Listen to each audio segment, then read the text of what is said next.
Om Ajnanatimidandasya Jnananjana Shalakaya Chakshurun Militam Dhena Tasmai Shri Gurave Namah. Text message. Jai Gurudev, missing you very much. Watching program in the hotel room. Feeling much better having your darshan and hearing your ecstatic kirtan. Now I can go to work even though I don't want to go. Your servant Radha Kripadas. Jai Radha Kripa. Well, lucky we got the Bible today. We're looking at different versions because we're going to make our own special Bhagavad Gita for motel rooms that have strong covers and stuff like that. You thought I was going to read from it though, right? I could. So, in the 11th canto of the Srimad Bhagavatam, Lord Krishna says, Sve sve adhikariya nishta saguna parikirtita viparyayostu dosha syad. That when one acts according to one's adhikari, that verse is Sve sve adhikariya nishta. When one acts according to one's adhikari, that is that means a qualification. We have particular qualification.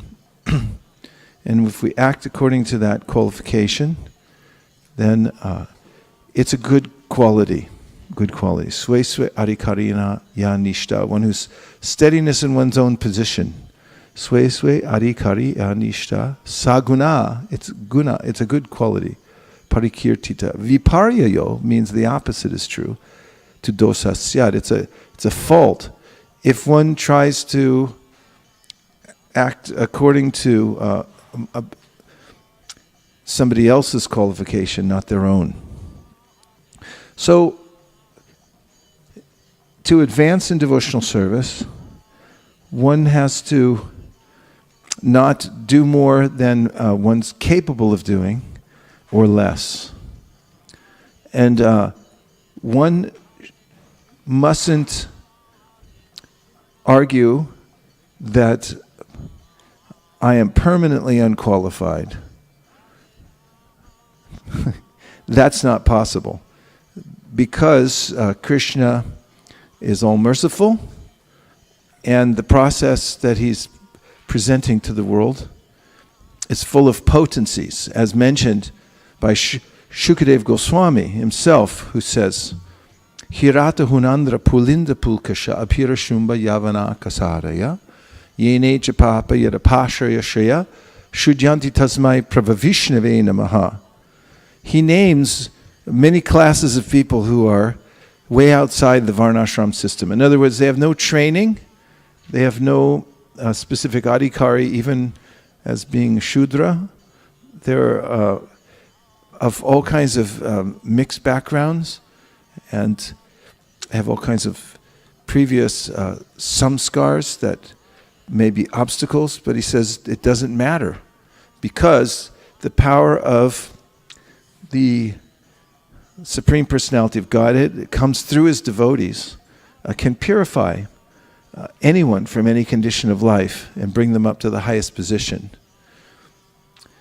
And this is mentioned by Sri Chaitanya Mahaprabhu in his teachings to Sanatana Goswami. Of course, he tells the story of Mrigarhi, the hunter who was taught by his father from the time he was a little child to be a hunter, but not just a hunter, but also a torturer of animals. And when Narada met him, he met him by way of seeing a long string of animals who were writhing in pain along a path, shot by arrows, left to suffer. And when he finally saw the hunter who was crouched in the brush of the forest, preparing to shoot other animals, he went over to speak to him, and the hunter was a little disturbed because he said, now you scared away all the animals. And Narada Muni inquired from him, why did you leave them half killed. He said, I understand you're a hunter. That's your occupation, so it's not so sinful because of that. But why do you half kill them? That's sinful. Because you're making them suffer. They'll have to come back and make you suffer later. And by the influence of Narada Muni's association and by hearing a little bit of philosophy, the hunter became thoughtful. And as he did, he wanted to know how to avoid the reactions of his sinful activities.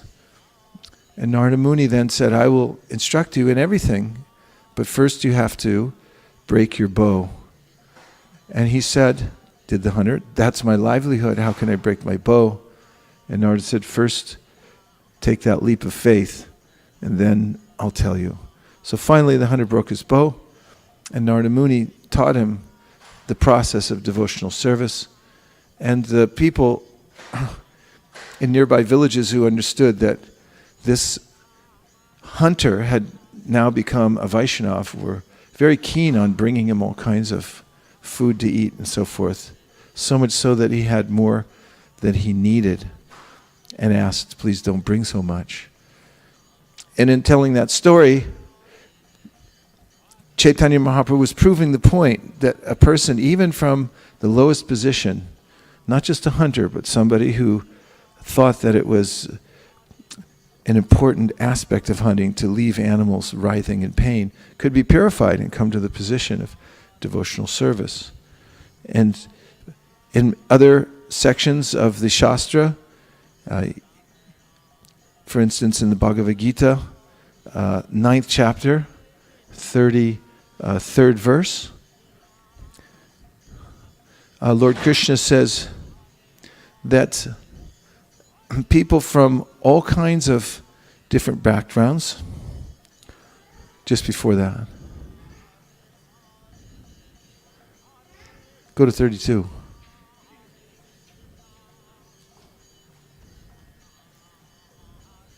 Mami parta vipashita yepi su papa yonaya strio vaishas tata shudras tepi yanti paraham gatim. Mentions those who are not from the Brahmin section, those son or parts of those who take shelter of me, though they be of lower birth, women, Vaishyas, merchants, and Shudras workers, can attain the supreme destination. And in the Srimad Bhagavatam, Devahuti says, Aho batashwa pachato gariyan ya jiva grevardite namatubhyam te pusta paste juvuhu sasana arya brahmana churnama grananti ete. That the holy name is so powerful that it transforms those who chant it.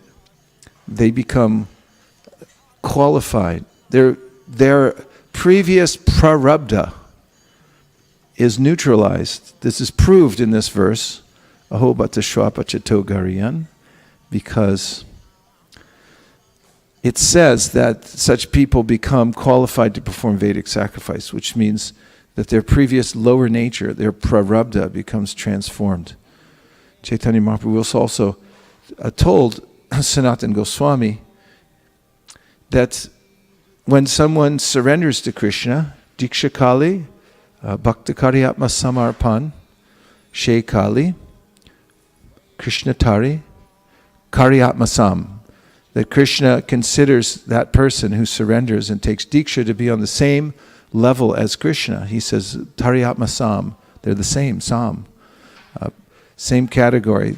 Their prarabdha deha, their body which is ruled by previous sinful reactions and karma, and now is transformed, may not be a siddha deha, but it's a sadhaka deha. It's a practitioner's body. And that's a different category. And in the Namashtakam by Rupa Goswami, Srila Rupa Goswami states that Brahma Sakshat Kritanishchayapi Vinashamayati Vinana Bogai Patinama Brahma Sakshat Kritanishchayapi, that he says that by chanting the holy names of the Lord, all of one's prarabdha karma becomes nullified.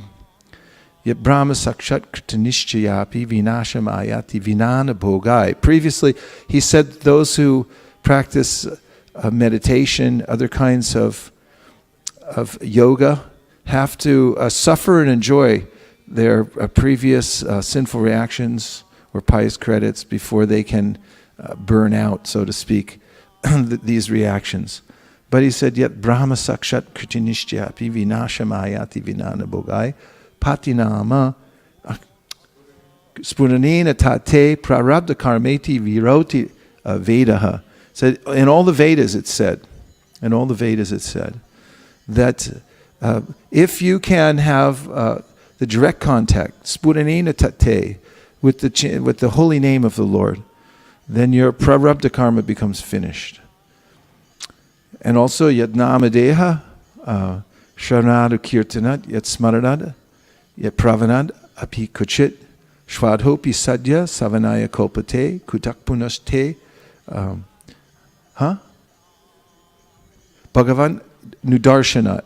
This verse again by Devahuti, another verse in the same section, says that even if you're swapacha, that means a dog cooker, cook dogs for a living or for dinner, swapacha, and you chant the holy names, then even that person becomes elevated to the situation of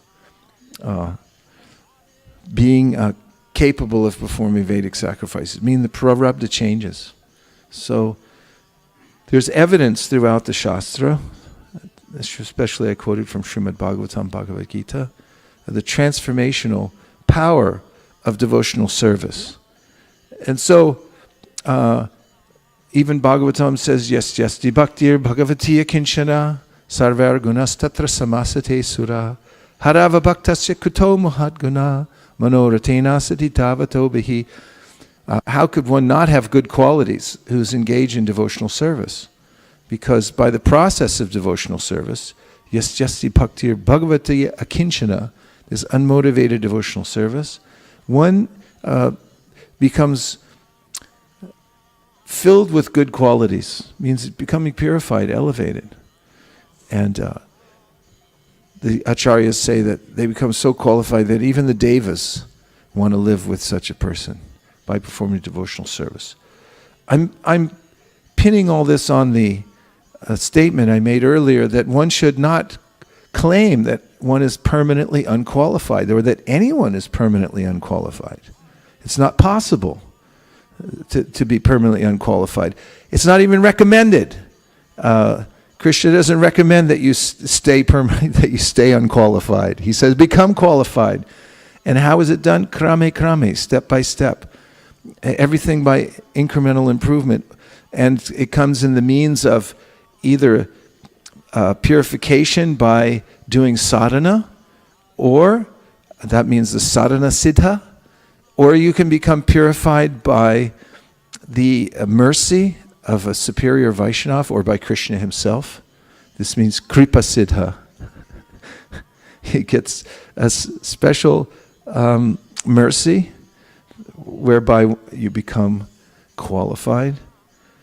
And some people are nitya siddha. But either sadhana siddha or kripa siddha, siddha is siddha. Doesn't matter.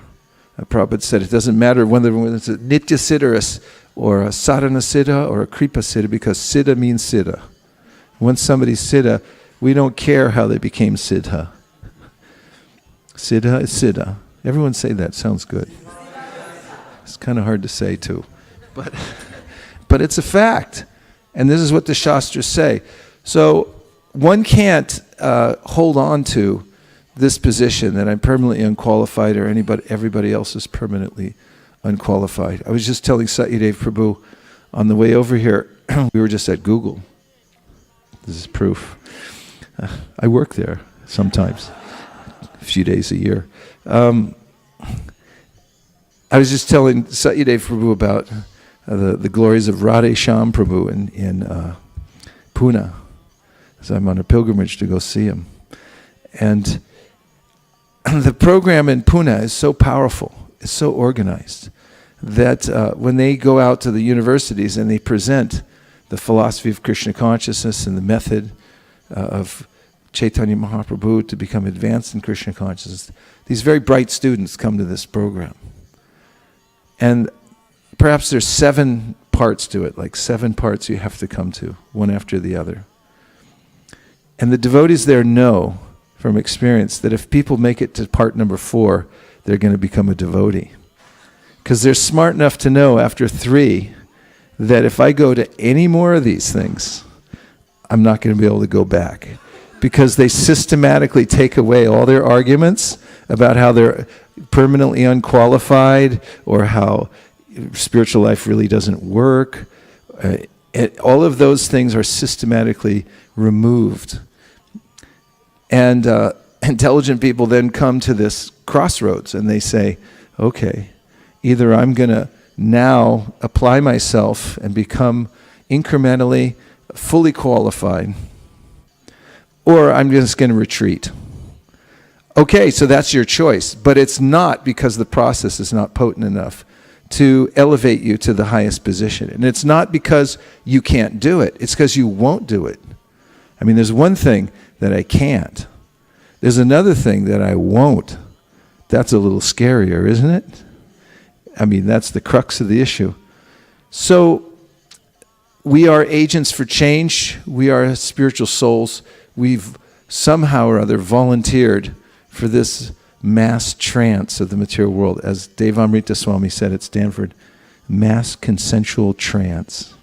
Did you sign up for it? Yeah, I signed up for it. I just accept all the trappings of the material world as they're presented to me. I go along with it.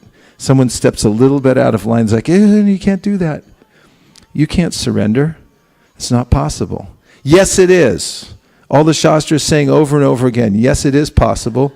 Yes, you can do it. Yes, it's your right to do it. Yes, you should do it. Over and over again, they're saying, do it. You have nothing to lose and all to gain. There's no risk and all gain, whereas in the material world, it's all risk and no gain. You're just investing in something that's so flimsy that it's going to fall apart and you're going to lose it all anyway. So why not try for the highest thing, surrender to Krishna. So Sway Adhikari Yanishta. Did you find it? There's 2 verses that are very similar that start with Sway Adhikari Yanishta.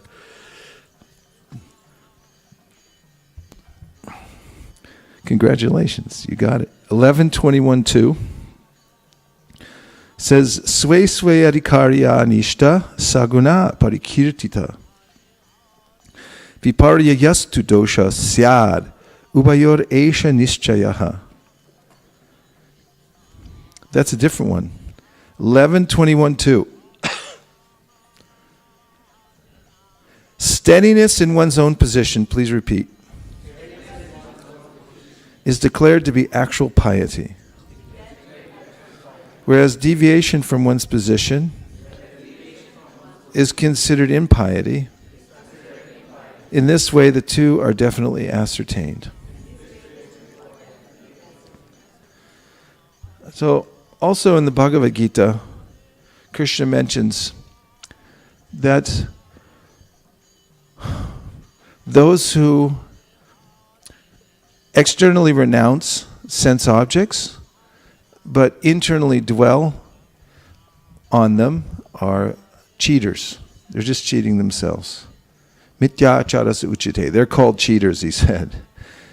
And he admonishes those who are pretending to advance in devotional service or to be on a high level of devotional service, but who are behind the scenes or internally cultivating ideas of sense gratification. So Prabhupada then comments that it's better to be honest. It's better to be present yourself as you are, the level that you're at, and sincerely work on that level. That's the other side of it. One shouldn't also claim to be more advanced than one is at the present time. It relates to the idea of Rupa Goswami's verse in the Sri Upadeshamrita, where he says that there are 6 items that lead us to stray from the path of devotional service. And one of them is called niyamagraha. Niyamagraha means embracing the tenets of devotional service without understanding why one's doing it, or without making advancement in the process. And the other is called niyamagraha, which means being lazy about it and not actually following the process, the regulations. And either one of those is illegal.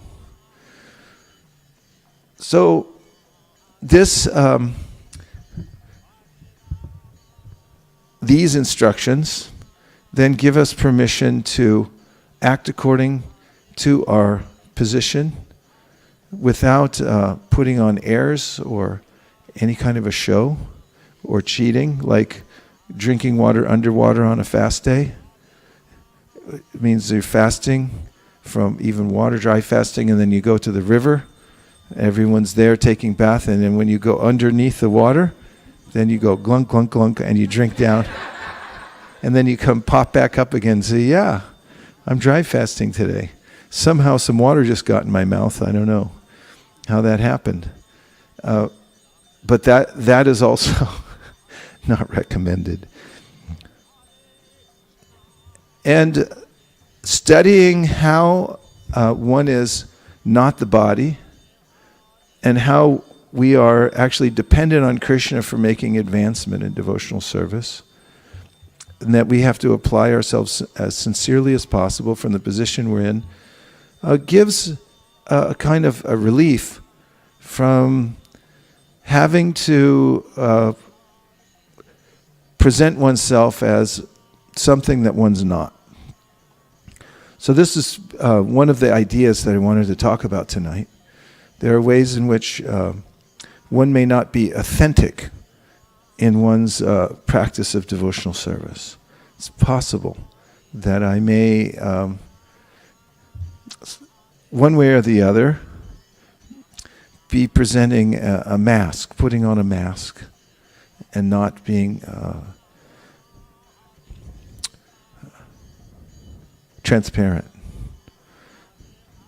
And so I want to hear from you so far any kind of reflections that you have from what I've said so far. And then I'm going to ask Satyadev Prabhu to speak about authenticity, because it's one of his specialties in life and something that he's thought deeply about and the benefits of that. So, first reflections. Shraddha, Devi Dasi. Thank you, Maharaj, for the wonderful lecture. I was really struck by what you said just now about the relief that you feel from not having to pretend what you are not. Because if you are pretending, then you have to take care of so many things and remember so many things, because you are lying all the time. Whereas if you're just presenting the truth, then you don't have to bother about it, because truth remains. There's a fact. Nice point. That relief. Yeah, relief. Oh, Karvind, yes. Thank you, Maharaj, for this wonderful topic. One reflection was that when you tell that story of Mrigari, there's something special in that story. So one of my colleagues, actually she wanted to leave the caffeine, and then she told me many times that I want to leave, but once I saw that, again, there are a lot of cups in her cube. I told, what is this? You promised me that you are leaving caffeine, and so many. She told, okay, again I'm leaving. I told, okay, no, you have to throw by your hand this cup and throw in the dustbin that you're not going to take. Then I told, no. I told, no, you do this. Until you do this, you'll not leave.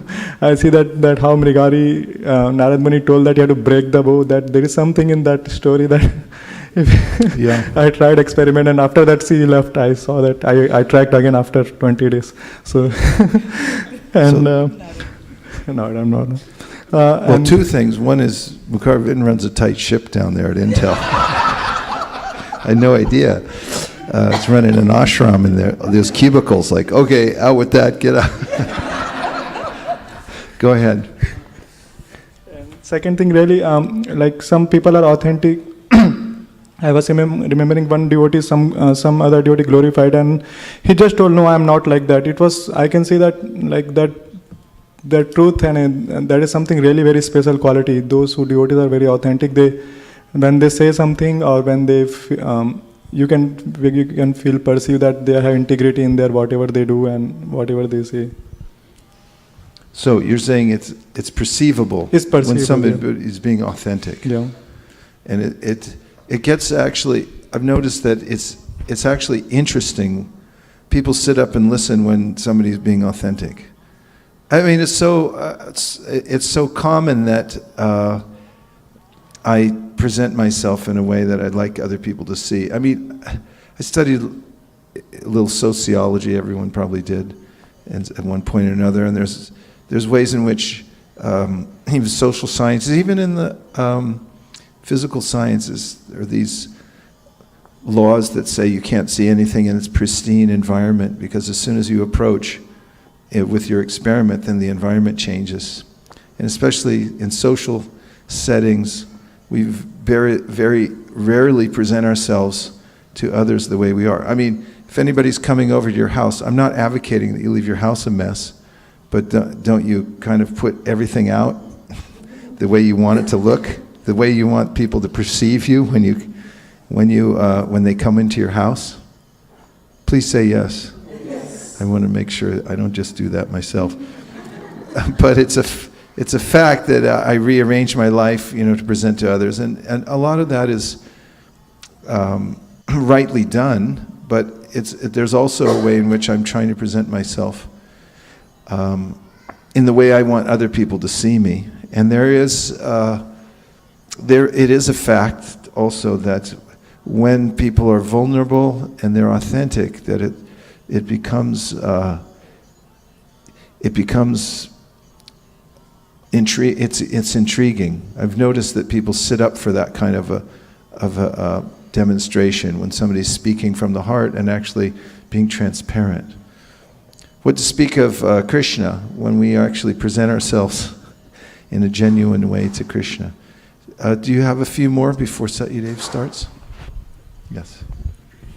Yeah, just by authenticity, I mean, I'm remembering like one of my colleagues, she said that she's old, I mean, maybe late 50s or something, but she tells that she has to wake every day at 4:30 in the morning because it takes her 2 hours to complete her makeup. And I mean, she's very honest with me, so she told me. And she can't get out without it because she's been doing it for so long that, now she's like helpless. Even if she wants to, she can't get out without the makeup. So I was just thinking that, making like, it's like being genuine is better from the beginning. That's right. It's very true. You can get locked into that. And yeah, that was a good example. Gaurav. Hare Krishna Maharaj. So initially you were talking about the shloks for burning down the karma. So I was remembering one of the last shloks from Brahma Samhita. Yastu Indra Gopa Athvendra Ahosva Karma Bandhano Rupasva. So that one I think was also relevant. Palabhajana Matanoti Karmani Nirdahati Kintu Cha Bhakti Bhajam Govindamadi Purusham Tamaham Bhajami. So I think that was relevant, and I think well, just unpack it for people who are listening. Tell what that verse means, why you brought it up. Well, because of the third part of it, Karmani Nirdahati Kintu Cha Bhakti Bhajam. So the beginning says that even if you are a small worm Indragop, or you are Indra, the king of heavens, you are bound by your karma, but that same karma can get burned by bhakti bhajam, by process of devotion. So, O Lord, therefore I worship you. Regarding the point of being truthful, Bhagavad Gita says towards the end that regularly chanting Vedic literature makes you truthful. That's the austerity of the speech.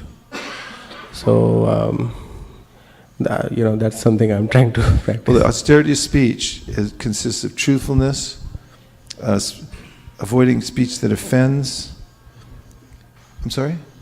What? Gravity, that's austerity of the mind, yeah. And swadhyaya, it means regularly reciting the Vedic literature, right? Yeah. But truthfulness is highly valued. In the Bhagavad Gita, Krishna mentions this as the quality of the brahmanas and so forth. And there are many stories about devotees being fully truthful, which is a form of being authentic throughout the scriptures. Couple more? Oh, there you are.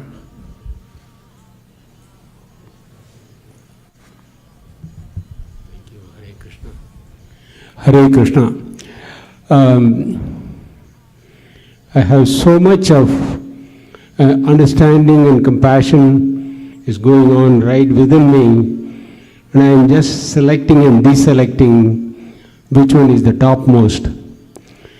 The topmost, according to the present understanding, is to be able to love everyone as the person is, without, having to, like you said, mask or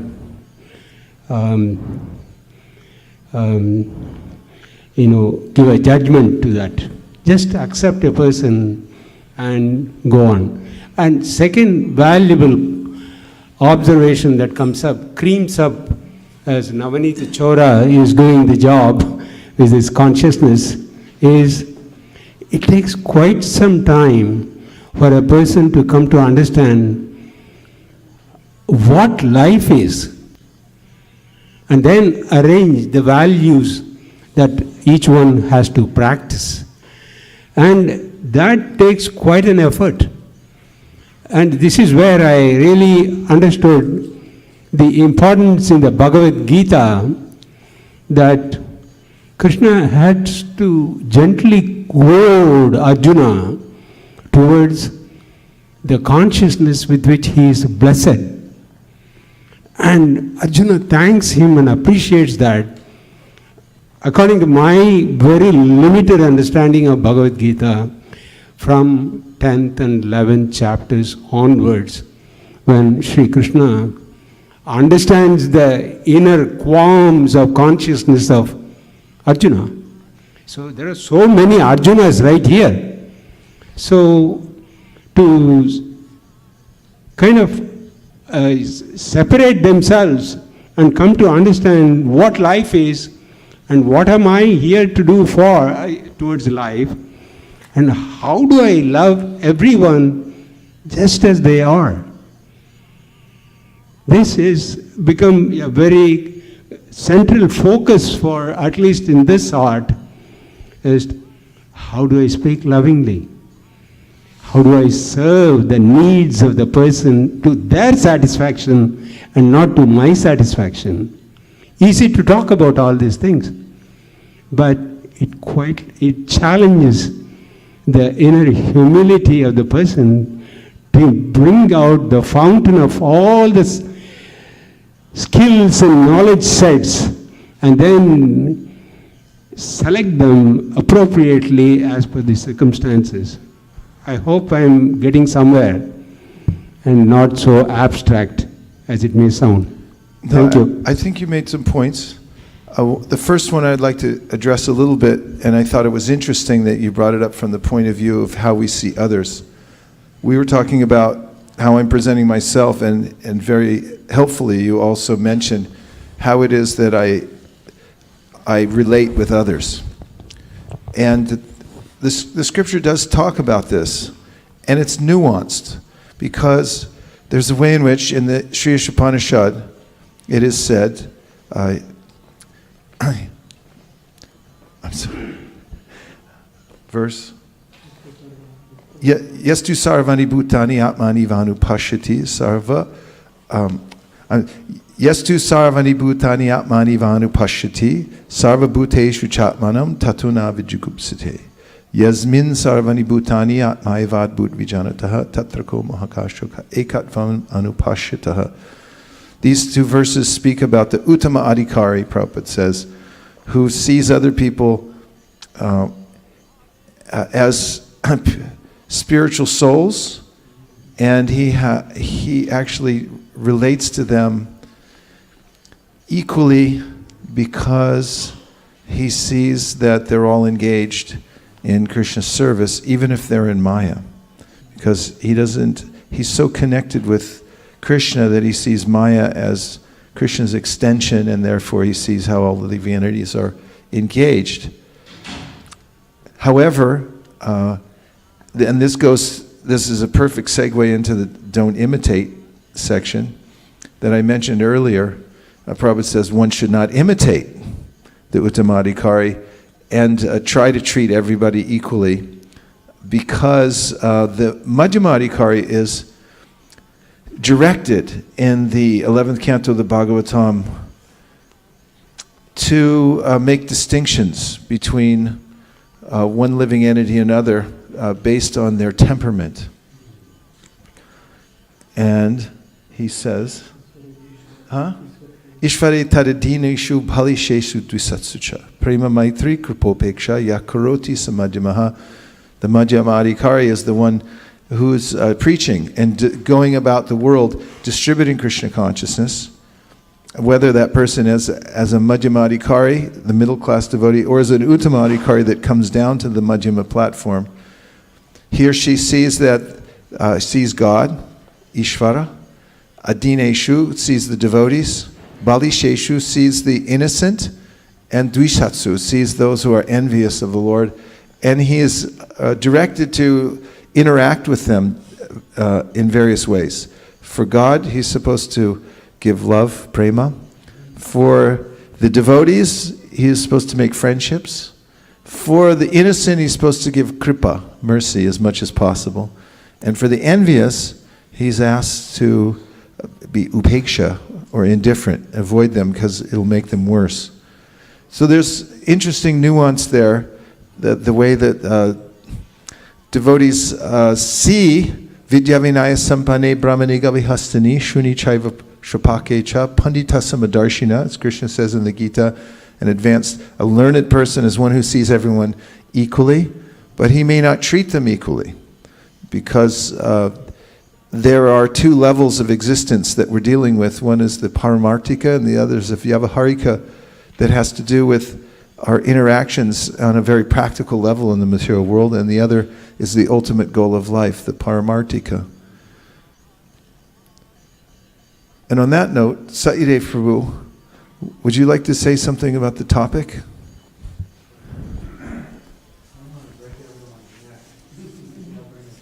Yeah, please bring a chair on up here from Satyadev.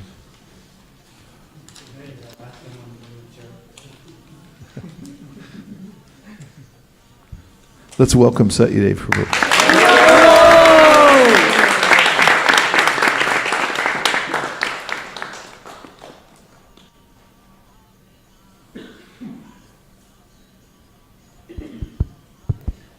Hare Krishna.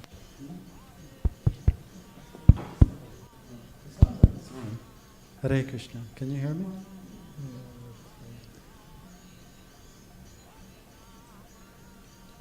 Well, as you were, it's good? No, yeah. Not yet. Not yet? Keep speaking, though. Okay. Well, while you were discussing the topic, a couple of things came to mind. And one, I'm thinking there's, I don't remember, you probably know the purport, but there's a purport in the Ishopanishad where Prabhupada says it's, he may have even been quoting his spiritual master. He says it's better to be a sincere street sweeper than a charlatan meditator, right? Right. And so the charlatan meditator, of course, what are they trying to do? They're trying to impress others. Right? And a sincere street sweeper, they're not interested really in impressing anyone. They're honestly trying to do their best for their own self, really. So honesty, being authentic, telling the truth, they all mean the same thing. And then we have to consider well, what is it that motivates us or causes us to be inauthentic or to want to present to others something that's not really us? We can think about that for a second. The other thing I was thinking about is that when we're being dishonest or inauthentic,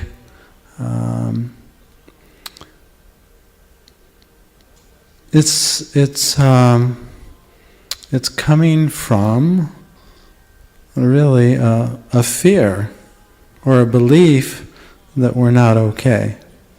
And we tend to your topic, we tend to see others or treat others also according to the beliefs we have about ourselves. And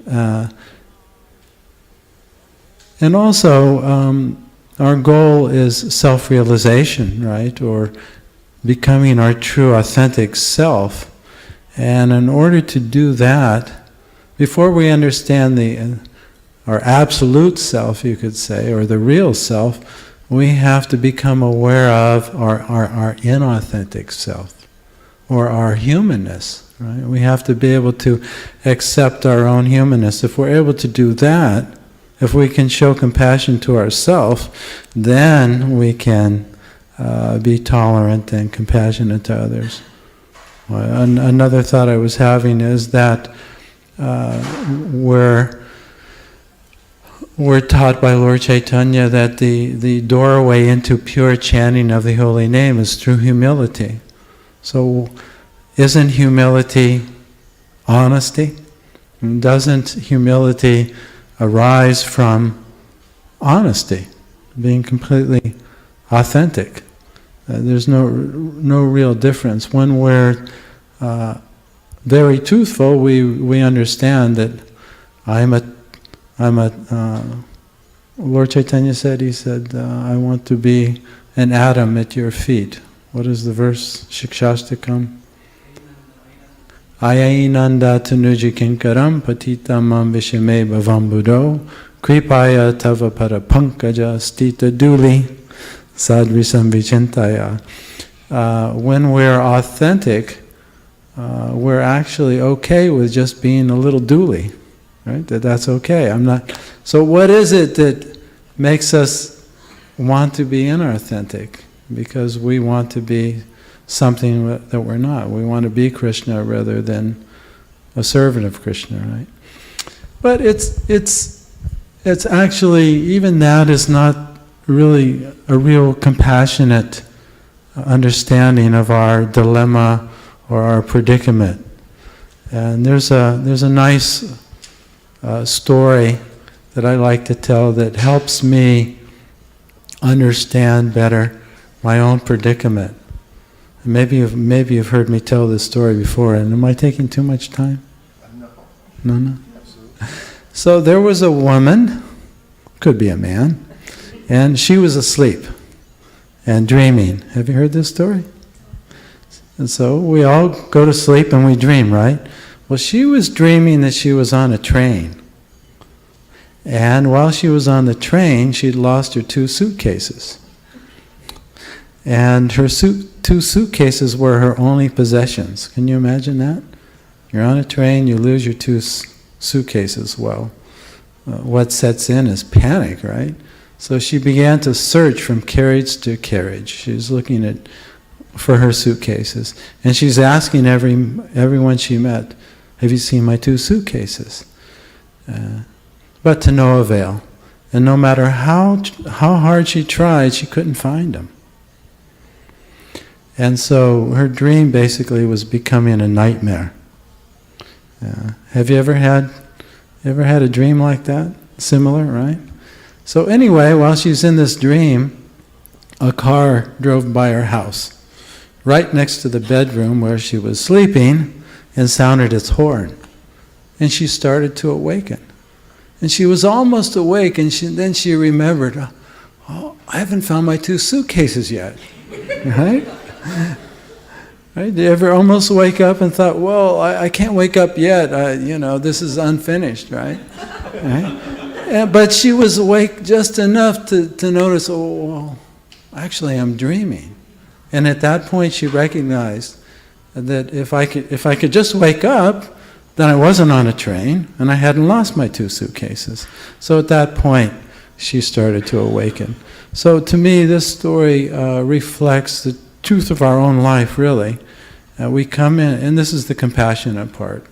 We come into this material world where no one is really there for us. I mean, our parents are loving, if we're lucky, but even still, everyone's lost in the Bali concept of life, right? And so for a child, actually, even our parents, what to speak of our teachers and our friends, are not really there for us 100%. So we don't really get the love and attention that we need. And a lot of us are not even allowed to be ourselves or to express ourselves fully, as small children. This is where it begins. There's a common saying in America, children should be seen but not heard, right? So, and a lot of times we don't treat children with the same respect that we would treat our friends or the persons we want to impress, right? Yes, I'm a very calm, advanced soul. So someone comes into our house that we don't know, we're on good behavior, but as soon as they go, sit down and shut up, So, actually as children, our parents and those around us, we depend on them for our life. So pleasing them is a matter of life or death in a child's mind.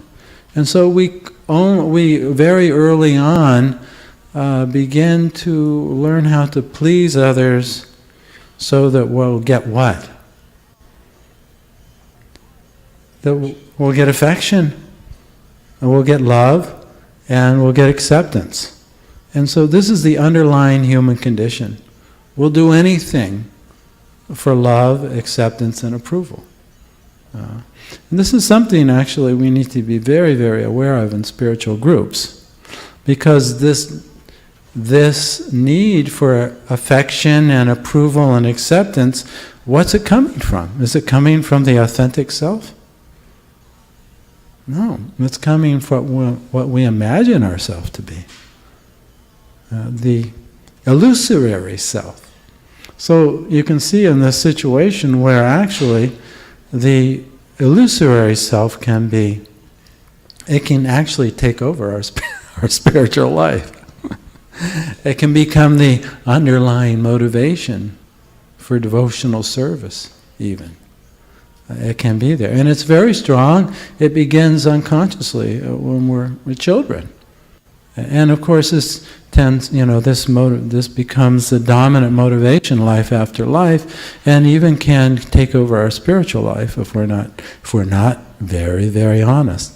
That's why it's so important to have authentic relationships, or to be with those devotees and persons who we feel that will accept us and love us as we are.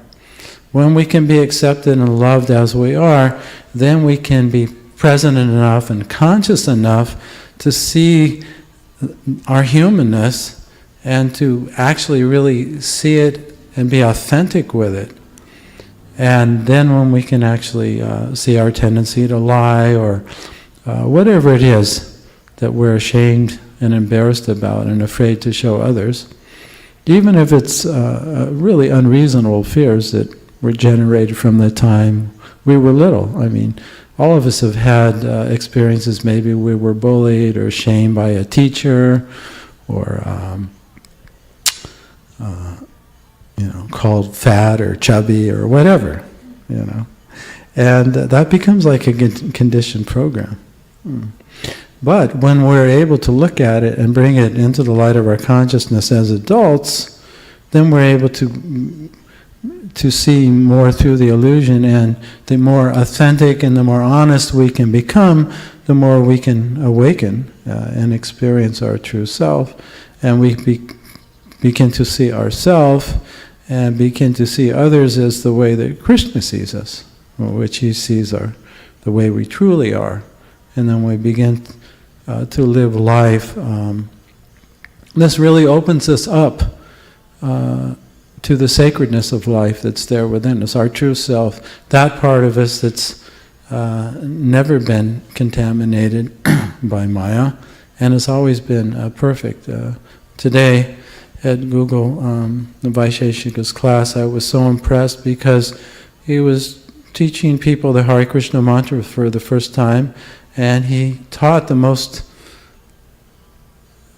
important lesson for those who want to chant, those who want to actually vibrate the Hare Krishna mantra, the name of God. And he says that you have to recognize in this moment how fragile, how precarious, how dependent we are.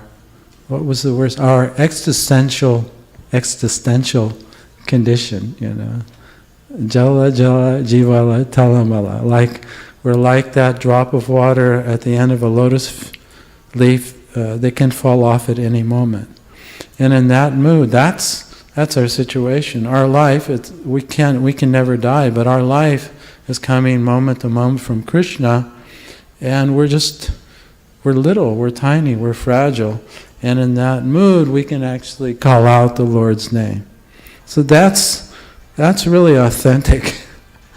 In this moment, to notice how our life is totally dependent on Krishna, and then to call out. And then, isn't it liberating? Isn't it free to just be our authentic self? Basically, what this body language, right? Panch Tattva. What does it mean when we go like this? It's the body language of authenticity. It's meaning, I let it all go. I'm letting this person I'm imagining myself to be, that's like a big burden that I've been carrying around moment to moment. Actually, it's a body of fear. How is everyone taking me? Our mind is calculating moment by moment, minute by minute. How are they going to look at me? What are they going to, how can I impress them? That's our chronic program. So this raising the arm is saying, I'm letting that go.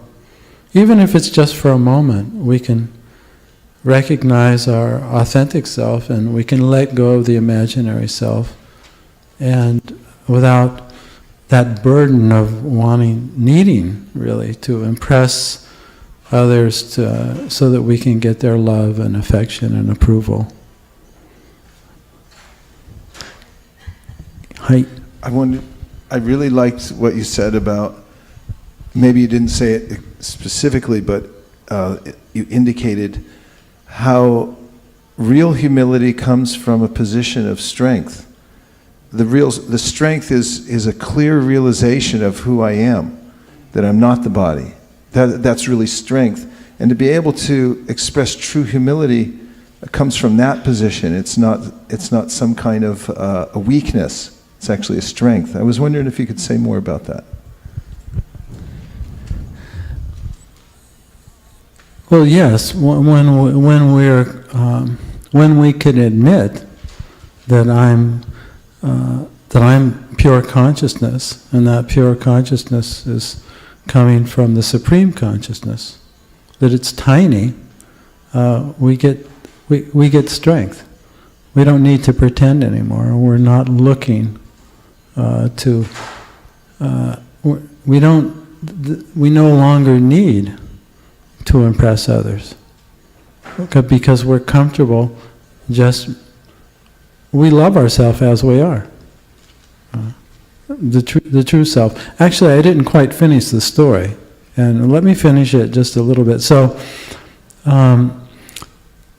this need for love and affection and approval are actually our two suitcases. All right? And so, what do we do throughout our life? But we're looking for them, right? Will you love me? Will you accept me? Will you? I'll do anything. I'll be anything you want me to be if you'll love me, if you'll accept me as I am. And so, what we're actually looking for then, when we begin to awaken, we start to see that I was looking for something that was missing in the past, as a child. But in the present moment, when we can feel our authentic self, that life that's right now, that's coming from Krishna, then it's like awakening from the dream. We see that, well, I never really did lose my two suitcases. I was imagining, that I was separate from Krishna and that I wasn't okay. And so all those programs, so that's a real strength. So real strength really comes from first being able to admit, just like, for example, if you do have a tendency to lie, and you can finally admit it,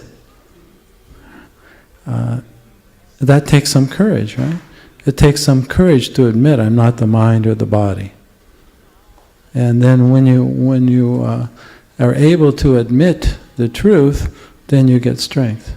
Then you come into real authenticity. And then the need or the fear, because the fear arises from Bhayam Dvitiya, thinking, imagining that I'm separate from God. So that's where it all comes from. The fear that I'm not okay. And that was just, conditioning we learned as children. But in the present, when we actually are authentic and can feel our life in this moment, there's no sense of separation. There's no feeling that I'm not okay. Rather, just the opposite, that everything that's part of Krishna is glorious and perfect. Even my tiny life, it's the most valuable thing, as you were pointing out in the class, right? When there's a fire and in the house, one's first response is to save whatever life is there, not the papers, not the furniture, not the clothes, right? Just the life, because that's what's valuable. So when we can actually feel our own life and feel our connection to Krishna, then the need to impress others, evaporates. Because that's where it's coming from. It's coming from the misconception of who and what we are. That's where the fear arises. Is that okay? Better than okay. It's fantastic. Why don't you take some reflections, and then any questions that you want to ask Satyadev Prabhu? You can call on everybody. I think way in the back. Shakalila was first. She already had the mic ready to go. Okay. Besides that, she thought of this topic, so. Yeah, I've been personally working on being authentic, and what you said really resonated with the reflections I've been having the past few days. I just wanted to share a small incident that happened just a couple of days back. I actually interviewed for a job a few weeks back, and I was waiting to hear the result, and then the recruiter called me and said that I didn't get the offer. I was feeling very dejected, and I had a friend who has been following up with me to find out if I got the offer or not. And then she called me like 2 days ago, and she asked me what happened. I didn't have the guts to tell her that I didn't get the offer. I told her I'm still waiting to hear from my recruiter about the result. And then after I hung up the phone, I was feeling very dejected because I was feeling guilty of not being able to tell the truth, and it was really painful. I just couldn't focus on anything at all.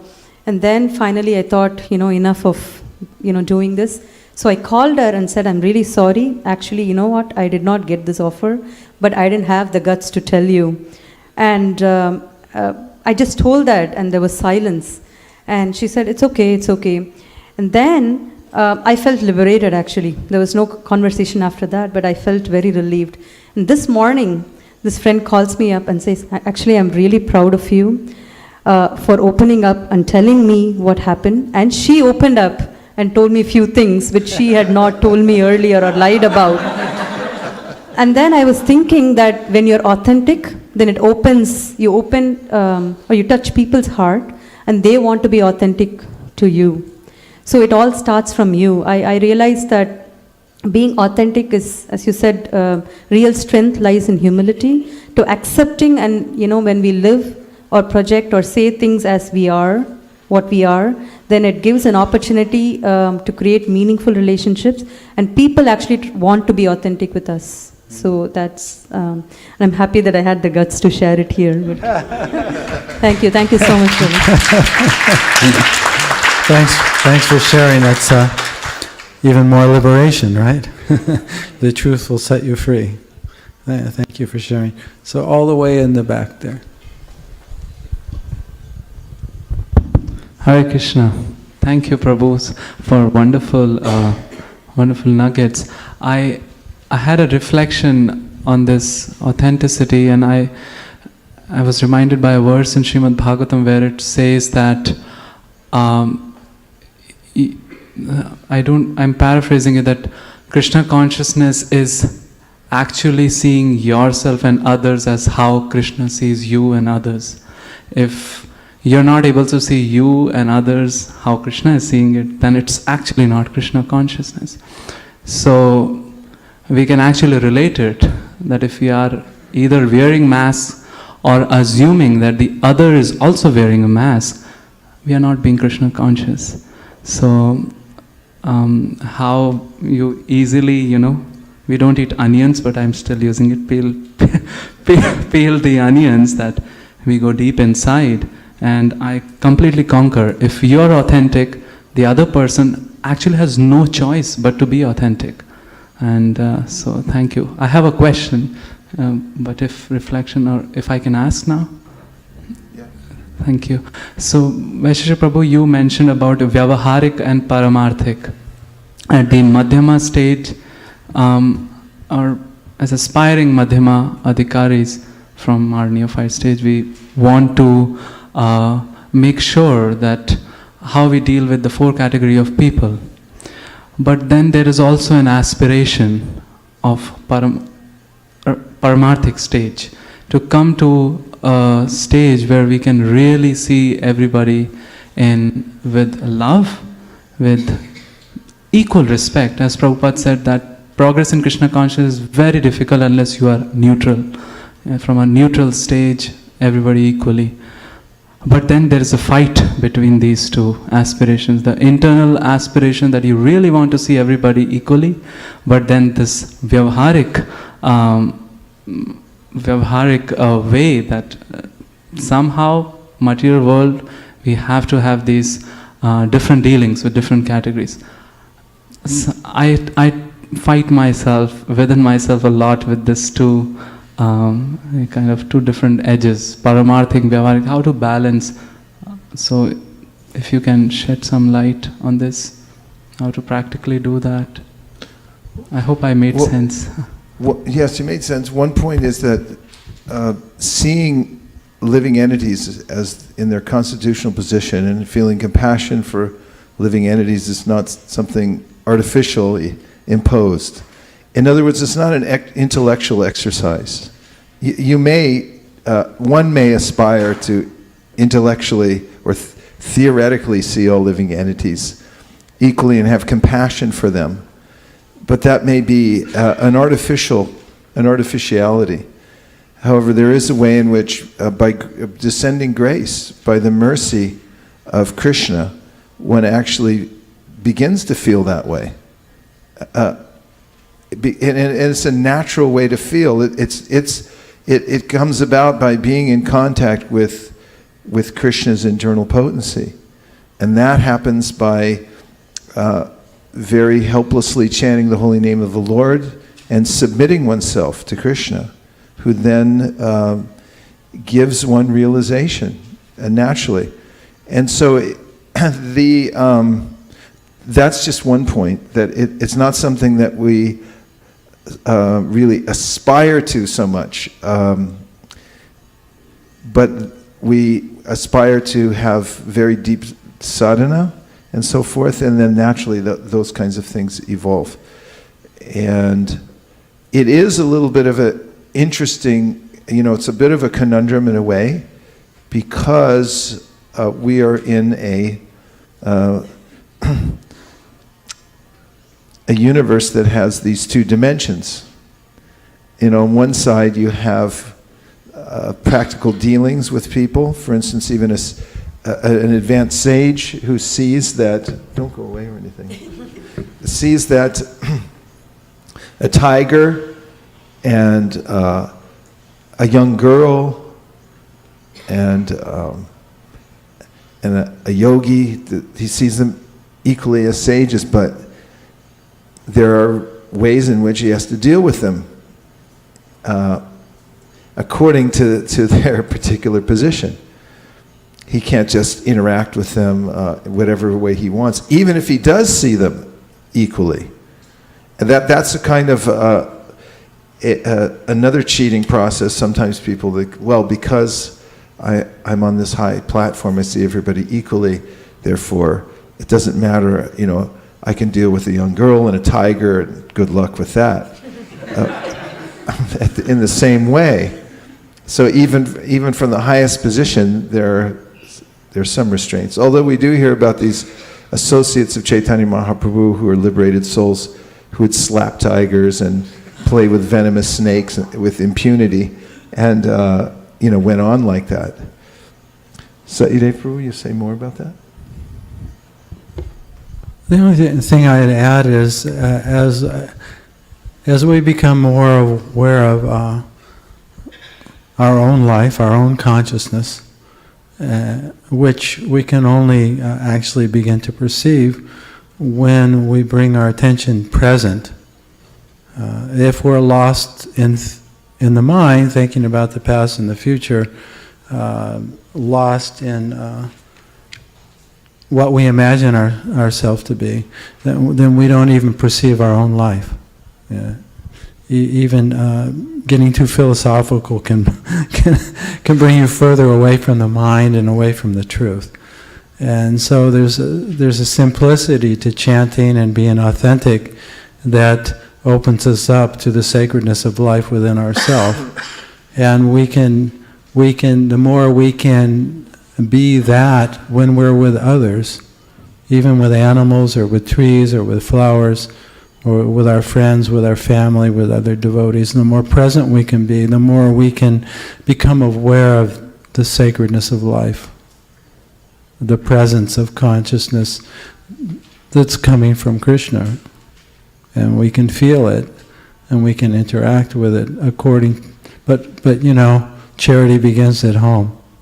So it all begins with our own internal awakening.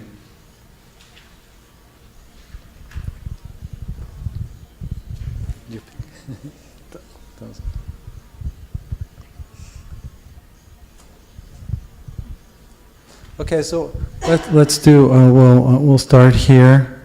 Raise a few more hands. We'll go back like that, and then come back like this. Okay?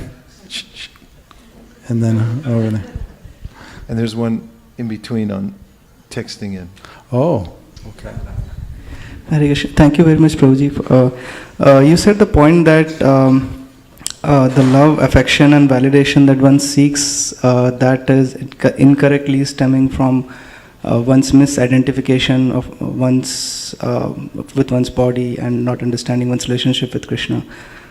So what does a sadhaka do when one is on that stage? First thing is, one can be authentic, but then if there is a need for validation for a service or job well done, what should a sadhaka do in that case? And how is it with very advanced devotees?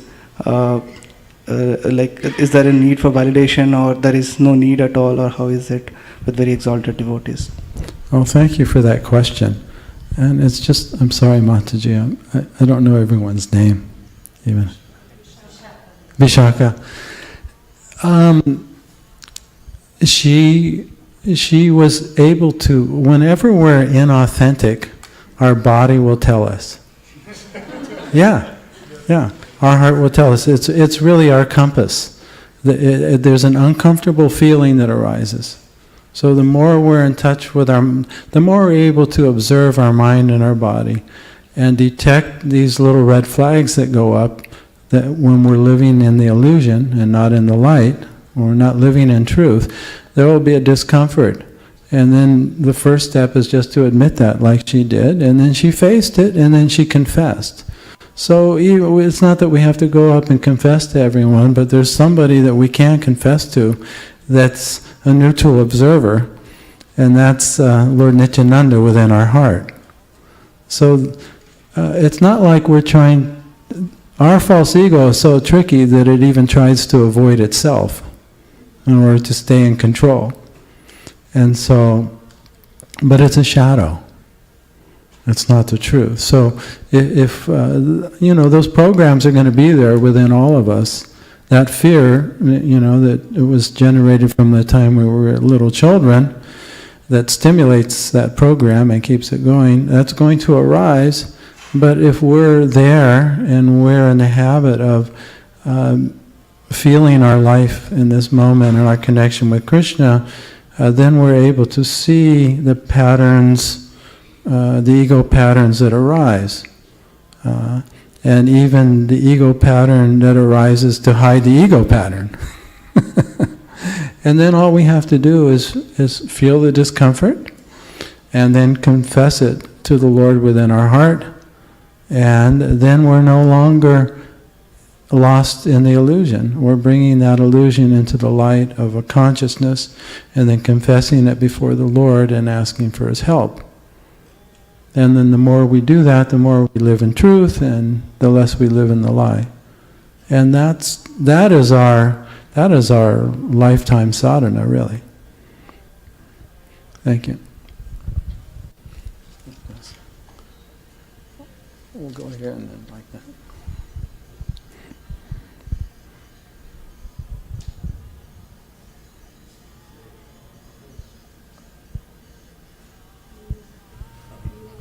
Hare Krishna. When we are with devotees, it's easier to be authentic because we know that they are not going to use the information which we have provided them, they are not going to misuse it. But when we are in the outside world, where the mantra is fake it until you make it, and when we are dealing with our colleagues, when we are dealing with other people, it really becomes very difficult to be authentic. When I am trying to see how I interact, I can clearly see I've tried to fake in so many number of occasions. So how can we apply this when we are dealing with outside world? Basically, I would give the same answer. When you are faking it, at least be aware of it. Bring it to consciousness. Know that it's not the truth. And really, even with everyone, of course, we don't need to reveal our darkest secrets to everyone. But the more honest we are with others, the more they'll be honest with us. And actually, as Vishaka discovered, that's a great relief, right? Because it's kind of like it takes two to tango, right? So if you decide you don't want to do the dance anymore or play the game, a lot of other people will say, yeah, I'm sick of this game too. I think that your question also relates to what, who made that Harivamsha about Parimartika and Vyavaharika? Because there's a way in which you can be authentically inauthentic. In other words, and I think it goes to your point of being aware of what you're doing. You're going out the door and in order to get along, this is really Vyavaharika. In order to work in the world, I have to present myself in a certain way. I'm aware of the fact that I'm doing that. I know that Narada Muni he had a snake that was a disciple. And after everyone found out the snake became a Vaishnav, they all came with sticks and started hitting him and just say, ha ha ha, you won't strike back. And he went to Narada and said, now I'm getting beat up because nobody's afraid of me anymore. And Narada said, you can show your fangs, but don't bite anybody. It's a little bit Vyavaharika-esque. There's a way in which, he had to deal with the reality in the world, so he dealt with it, but with full awareness that I'm doing this because there's a dance I have to do in the material world. And that's part of the reason that there are these two levels mentioned by Bhaktivinoda Thakur that you have to exist on. Would you accept that? Yeah, that's a very nice example. Thanks. Let's go. I don't want to just stay on this side, so let's go back.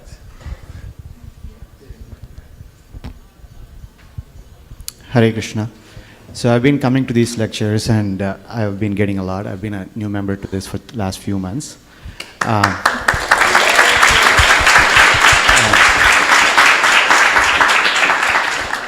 And I didn't realize this was a topic today because I'm going through a self-experimentation process. Where experimentation process. Because there is a lot of negative emotions I'm dealing with because of work stress and also other things. So I said, I need someone other than me to observe me, right? So I hired a coach. And essentially the purpose is, what the person has done is catalog my emotions through the day. And the essence of it is, how can you be aware of yourself? And what is fascinating is, as I listened to Gita in the last few months, and I've been listening to Gita lectures in the last 6 months or so, it essentially came down to, you can't judge others. And the perception that body is the soul is a bad state of misunderstanding that leads to a lot of confusion in your head, right? Then the question I started pondering is, so how do you see the other person as you are? Then you have to actually not judge them. And why do you actually judge them, and how do you judge them? Is you judge them based on education, color, caste, creed, their skill set. So really what you have to do is you have to let go of that judgmental process. But then if I ask myself then, oh, I really suck because I'm being constantly judging others. It's a maya that plays on your head itself. Now you're judging yourself to be bad. So what I realized in the process is you just have to take it for what it is. And even acknowledging maya, you have to be super alert of your own state of mind. And once you acknowledge that there is a maya, and then the clarity starts building in your head that this is maya that is playing in your own self. And that gives some sense of an empowerment to deal with negative emotions, or some sense of empowerment to say, something bad could happen in the form of you judging it, go back to the mantra. Or break that cycle. The simple technique I always use is utter one word of God that actually breaks the cycle of thought. To bring back from, okay, this is Maya acting on you, just break it. But it could be a depressing process because you can start judging yourself when you see bad things in you as judging others. So I thought that was an interesting observation. Thank you. Hare Krishna. That was a really nice class. I liked 2 points. Like once you said that no one is really there for you and we all are lost in the bodily concept of life. So this one was the point that really stuck in my mind. I had a question as well. Like we all like to be honest and authentic, but then in that process, that process is not sugar coated. Like we don't do things just for the sake of doing it. So we say things sometimes which hurt others. So how do we go about it? Because being authentic, being honest, does not always, like, it doesn't go with the sugar coated things. So we have to be very firm on what we say. So it hurt others sometimes. So. Well, I love the Krishna's advice when it comes to austerity of speech. Maybe we can bring up that verse. It's chapter 17, verse 15.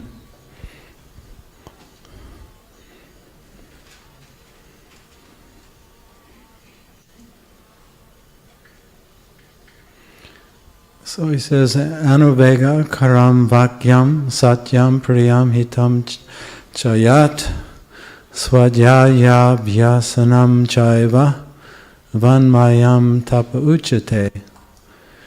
Austerity of speech consists of speaking words that are truthful, pleasing, beneficial, not agitating to others, and also in regularly reciting the Vedic literatures. Another way I would say this, or maybe in the common terms, really this is what Krishna is describing as what's called non-violent communication. Have you heard of that? So it means that we speak the truth and we speak to others, but we just tell the facts. We don't attack their value as a human being or as a spirit soul.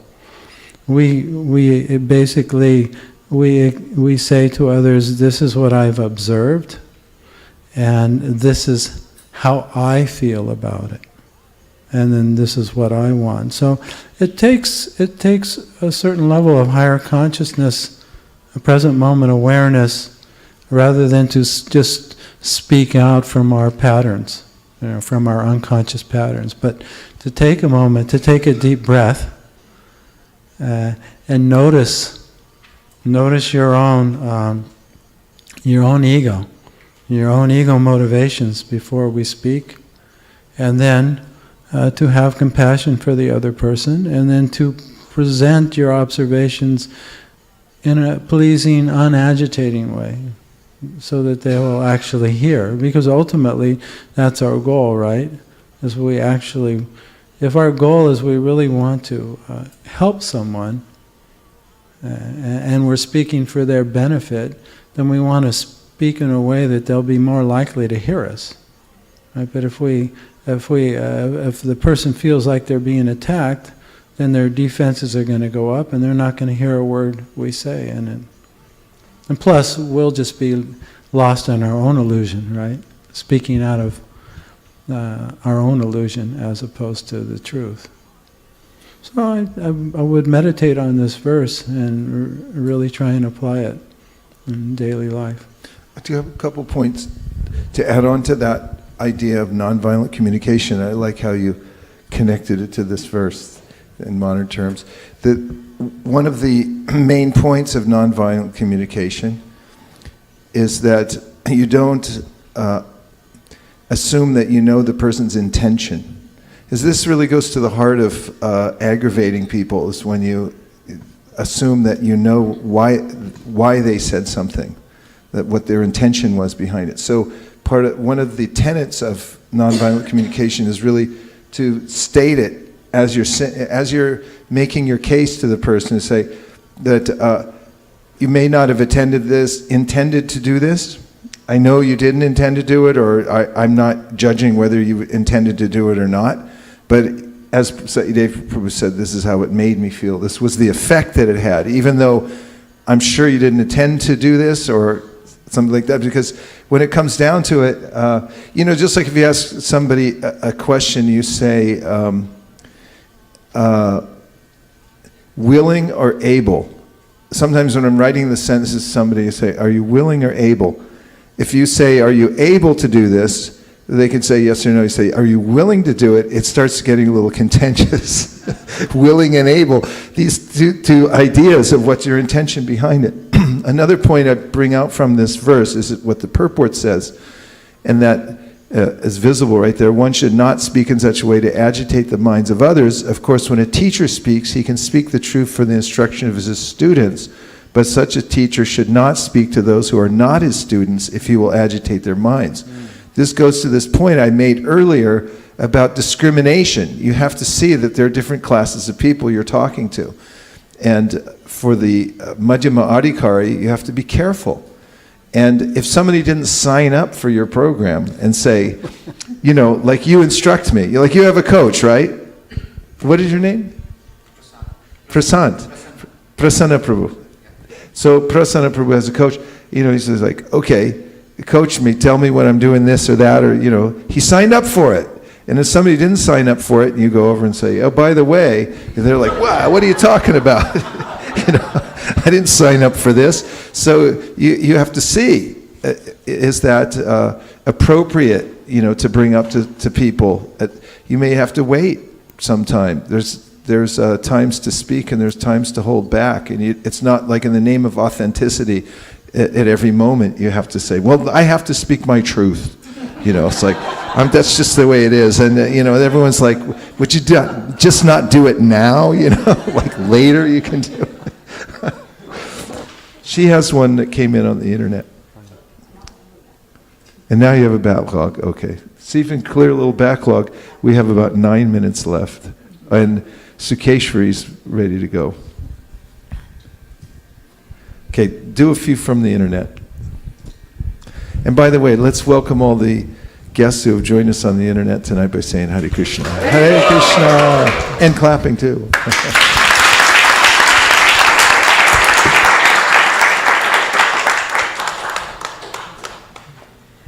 So this is from Kameshwari Mataji. Thank you so much Vaisesika Prabhu and Satyadev Prabhu for a wonderful class. And she wants to share something. If we approach an advanced devotee or an expert in certain field at job, the devotee or the person actually delivers great amount of knowledge. But if someone has an attitude that he knows it, then the advanced person does not open up. So, being honest makes a good student and opens up the path to the advanced devotee's heart and enables us to learn more. Then Naveen Gupta Prabhu had asked a similar question similar to Mukul and Harivansha Prabhu, so I'm skipping that. And he said that he got all the answers.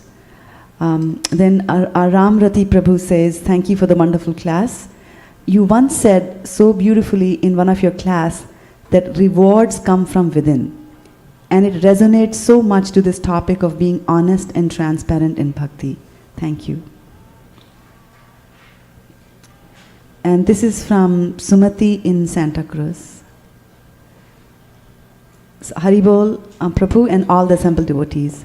Thank you for this discussion about authenticity, which has always been of extreme importance to me ever since I came to awareness as a teenager.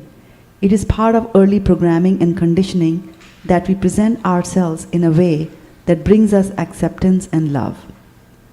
Understandably, we take this conditioned behavior of inauthenticity into our spiritual association because we want to be regarded as getting it right or having some advancement or even wanting to be seen as most humble. And I just wanted to share something that I looked up the origin of the word authenticity, and origins are from multiple languages, English, Greek, French, etc., but it also has origin in Sanskrit. And very different, it said sanoti, which means to gain something. Yeah. Thank you. And then Gandharvika Mataji says that, I like the point, mature life is high risk and no return. And the other point I liked is being fixed in one's path is piety and deviation from the same is impiety. The verse, Vaisesika verse. Thank you very much. Sukeshwari. Can I just say, it made me think of, I think Trudy Kirti told this story that once, I'm sure you've heard it, a devotee went to Prabhupada and he said, Prabhupada, I'm the most fallen. And Prabhupada said, you're not the most anything. I'm the most humble, right? Hare Krishna, Prabhuji. I really want to thank such a beautiful class. Prabhu, you were commenting about when you think that you are a part of Krishna, so there's nothing to fear. So could you elaborate on that part a little bit, Prabhu? Well, pure consciousness is, it doesn't have a past or a future. So as soon as I'm not saying don't think, we have a mind and it thinks just like eyes see and ears hear, but we're not the mind. So when we're in a state of fear, it's because we're in our mind. We're having some thought, there's some image about the past or the future. And at that moment, we're actually not aware of our life in this moment. And consciousness itself is constantly, if we notice, if we become conscious that we're conscious, which is basically the first level, basic, before Krishna consciousness, there's Atma consciousness. And so we'll only perceive that in the moment. And so when we notice our consciousness in this moment, we feel alive, and we feel that that is coming from a much greater consciousness. It's being maintained, it's being protected moment to moment, but we don't notice it. But if we do notice it, you'll notice that there is no fear. There's no feeling of disconnect. We have to go into the mind for that. So when we're chanting the holy name and we're aware of our life in this moment, we'll feel a connection that our life is actually coming from the name itself. And so it's not mental jugglery, it's not a mental effort, it's not a concept. It's just noticing what's the life that we have in this moment is being gifted to us by Krishna. Thank you. There was a few verses today that I was reading. Let's see if I can squeeze a few of them in. These are from Krishna to Uddhava in the 11th canto of Srimad Bhagavatam. And I picked these out because I think they're helpful in going beyond the identification with the mind and body. Definitely helpful. I think I can only read 3 or 4 of them in the time that we have left. This is 11:22:37. Lord Krishna said, the material mind of men is shaped by the reactions of fruit of work. Along with the 5 senses, it travels from one material body to another. The spirit soul, although different from this mind, follows it. The mind, bound to the reactions of fruit of work, always meditates on the objects of the senses. But those that are seen in this world and those that are heard about from both those that are seen in this world and those that are heard about from Vedic authority. Consequently, the mind appears to come into being and to suffer annihilation along with its objects of perception, and thus its ability to distinguish past and future is lost.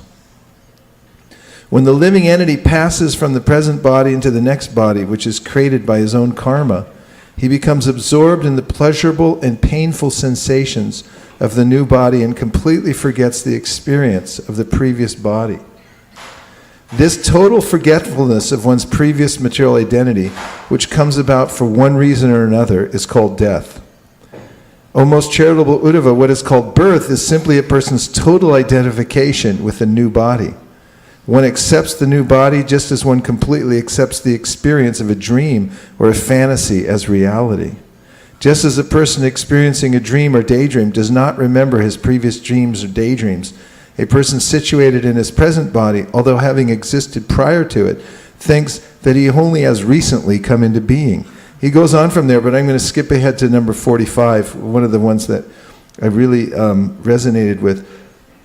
Although the illumination of, actually 44 and 45, the different stages of transformation of the material bodies occur just like those of a flame of a candle, the current of a river, or the fruits of a tree. 45, although the illumination of a lamp consists of innumerable rays of light undergoing constant creation, transformation, and destruction, a person with illusory intelligence who sees the light for a moment will falsely speak, saying, "This is the light of the lamp."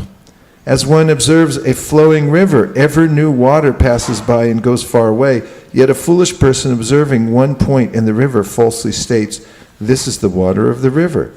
Similarly, although the material body of a human being is constantly undergoing transformation, those who are simply wasting their lives falsely think and say that each particular stage of the body is the person's real identity. You might want to go through this from verse 11:22:37 all the way up to the end of the chapter, because it's sort of it's important information to hear, to remember very specifically how we're not our body. Thank you very much, everyone who joined us online and here in the live and all of you in the live studio audience here called ISV.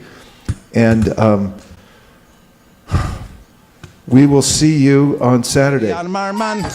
Natari Armarman, Natari Armarman, Natari Armarman, hey, Natari Armarman, Natari Armarman, Natari Armarman, Natari Armarman.